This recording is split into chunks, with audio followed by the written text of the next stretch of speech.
వీధిలో కూడా భారతీయ జనతా పార్టీ జెండా ఎగరేయాలని, నాకు తోడుగా కొంతమంది ఉంటే బాగుంటుందని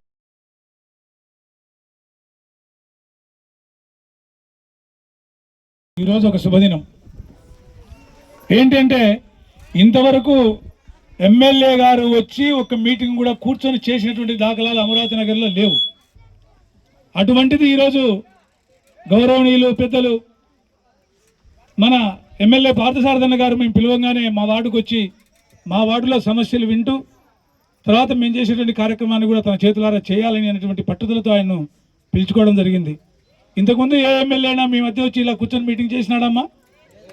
ఎప్పుడన్నా ఇంతకుముందు ఒక 35-40 సంవత్సరాల నుంచి అమరావతి నగర్ పుట్టినప్పటి నుంచి ఆమె ఎమ్మెల్యే గారు ఎవరన్నా మీ మధ్యలో కూర్చున్నారా? కూర్చోలేదు. ఈరోజు పిలిపించాను. ఎందుకు పిలిపించానంటే అన్న మేము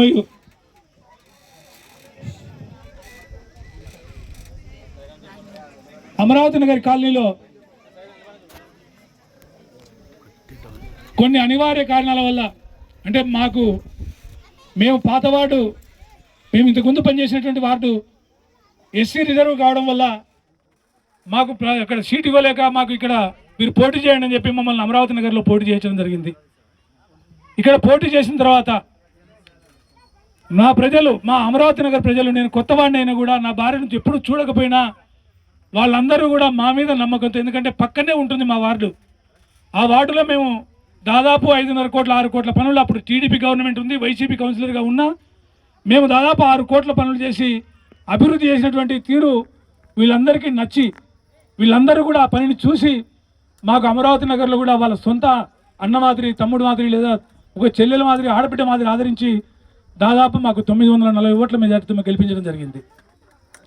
వీళ్ళందరికీ కూడా, ఎందుకంటే మేము కౌన్సిలర్గా గెలిచామే తప్ప మీ అందరికీ మాకు ఓట్లు వేసినందుకు కృతజ్ఞత చెప్పుకుందామంటే కూడా మరుసటి రోజు నుంచి మమ్మల్ని వార్డులోకి రానిలేదు.